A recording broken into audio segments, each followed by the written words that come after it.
Good evening. We are live at the close of trading on Monday, August 10th, 2026, from the studio where I sit trembling slightly, waiting for the market to do whatever it wants while I try to figure out what went wrong with my life. Let us begin this evening's bulletin by acknowledging the sheer, unadulterated absurdity of the digital town square today.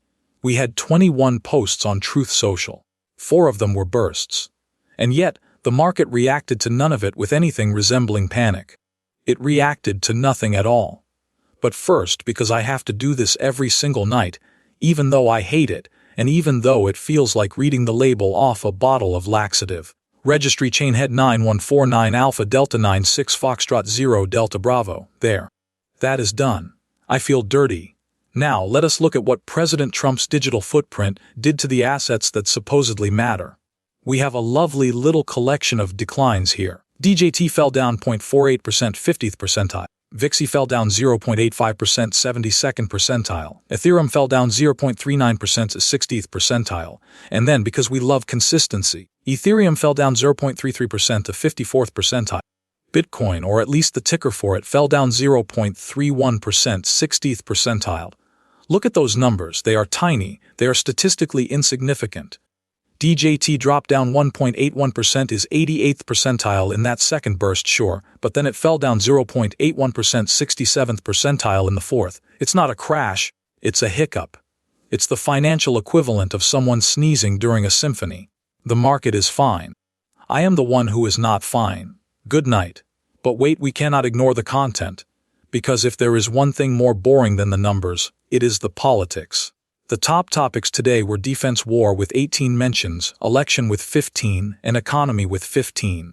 Border security had 12, energy policy had 9. It's a buffet of doom, but nobody is hungry.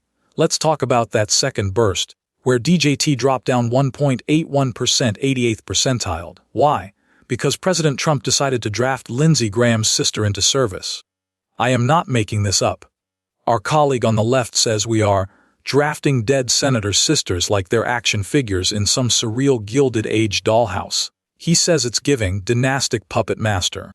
Our colleague on the right adds that Trump is essentially drafting Lindsey Graham's sister into service to fill the void he created, a move so deeply weird even Margot Kessler, lovely person though she is, would likely hide her head in shame, and Margot Kessler.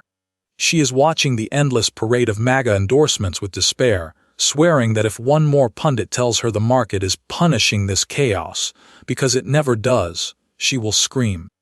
Our right-wing colleague replies that we are drowning in paperwork while the swamp laughs at our baselines and null hypotheses. We can feel the winning. We can taste it. It's wonderful. It's truly a golden age of governance. We have drone ports on the White House ballroom. We have Patton, Trump, and MacArthur together. We have judges appointed by Obama and Biden ruling on the secure ballroom military complex. And what did the market do? VIXI fell down 0.85%, 72nd percentile. The volatility index fell. The market is telling us that this is not volatile. This is Tuesday. And before we go, let's look at last week's poll of the week results, which ask, when a post lands and the market does not move, what does that tell you? The market already knew. A 1 vote. Nobody was listening. Salar votes too early to say. Wait for the close. Salzar votes nothing. 1 post is 1 post. Salzar votes total votes 1 vote. 1 person in the entire world understood the assignment. The other 3 options got nothing. It's like trying to get a crowd at a comedy club to laugh at a pun, but the pun is about interest rates and only 1 person has a pulse. For this week's poll of the week, we ask you, is the president's draft of his political opponents' relatives a sign of strength, or just really aggressive networking? Vote on the site. Options: sign of strength, or just really aggressive networking. Tomorrow we do it again, and I'd like the record to show that I know that. He calls it background radiation. She says the spreads are weeping. Let's hear what the booth made of this volatility drop. The market treats his parade of political vanity projects like background radiation, proving once again that his apocalyptic rhetoric is just noise to those who actually move money.